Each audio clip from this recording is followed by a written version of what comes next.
Ked had been traveling for 3 days now, and the journey had been uneventful. She had encountered a band of bandits a few days ago, but otherwise, her journey had been quiet.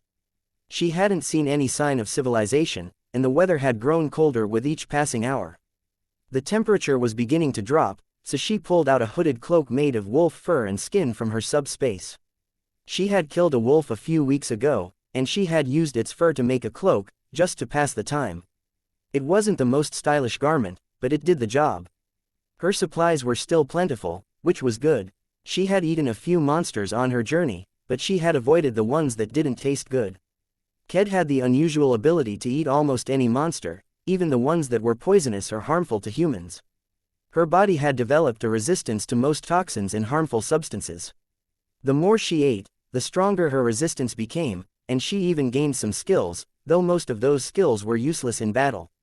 She usually didn't eat the same kind of monster twice, once she gained all the resistance and skills she needed from that particular monster.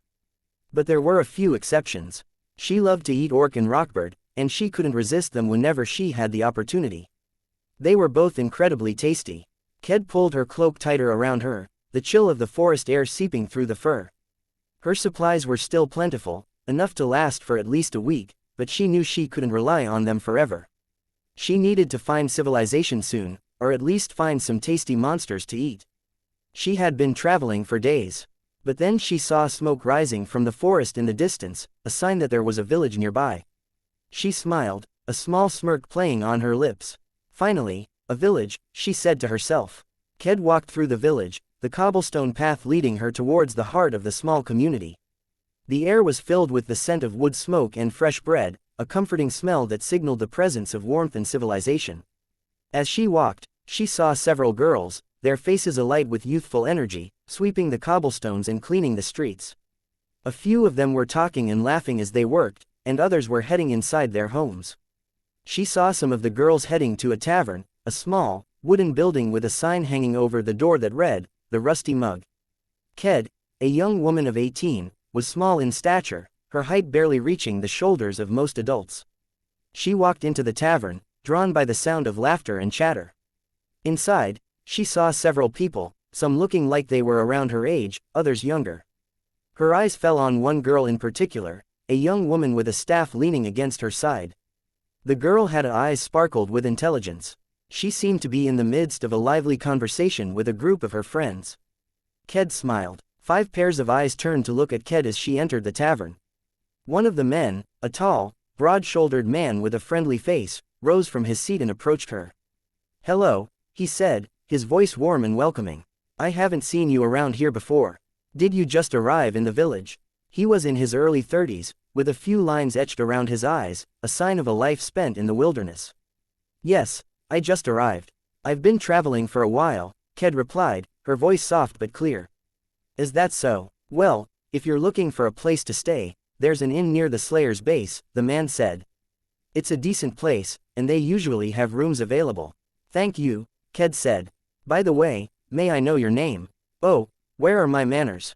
the man said, chuckling. "My name is Ryan. I'm the party leader of the Lion Fang party." He extended his hand. Ked hesitated for a moment, about to reveal her real name, but she stopped herself. Instead, she used the name she had chosen for this world. "Maple," she said, shaking his hand. "My name is Maple." "All right then, Maple, nice to meet you," Ryan said, smiling. "Are you a slayer by any chance? I mean, you have that great shield on your back."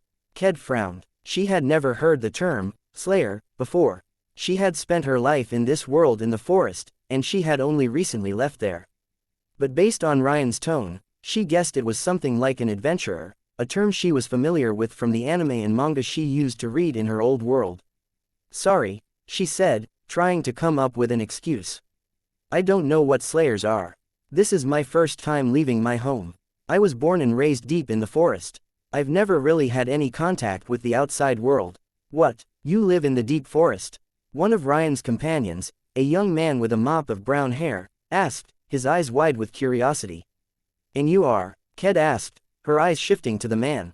"Oh, this is Torin, my party member," Ryan said, introducing the man. "Is that so?" "Yes, I live in the forest." I've never traveled or heard anything about the outside world until now. Well, except for what I've read in books, Ked explained. So you don't have any money, and you don't know much about the world beyond the forest? Ryan asked, his voice tinged with sympathy. Yes, Ked said, nodding. That's why I decided to leave home. I wanted to see what was out there.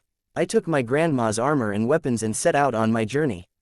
Well then, Torrance said, how about you stay at our place for now, until you find a way to earn some money? The other members of the party nodded in agreement.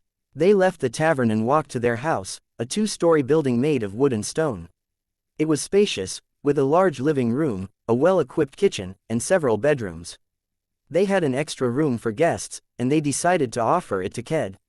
It was the least they could do for a girl who had just arrived in their village, with no money and no knowledge of the outside world. Thank you very much for letting me stay. I swear I will repay you someday, Ked said, her voice filled with sincerity. No problem, kid, Ryan said, giving her a reassuring smile.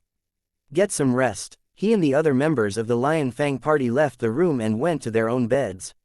Ked watched them leave, a small smile curving her lips. She didn't like lying to people, especially not to those who were kind to her. But she knew it was necessary. It was a secret she had to keep, at least for now. She was here to save the world, and she couldn't let anyone know her true purpose. But meeting people like Ryan and the others, people who were kind and generous, people who deserved to live peacefully, had only strengthened her resolve. She would defeat the Emperor. She would secure a better world for people like them. She would bring peace to this world. She closed her eyes, her mind filled with the image of the Emperor's cruel face, and she fell asleep, dreaming of a world free from his tyranny. Thanks for watching the video, and please like and subscribe for more chapters to come.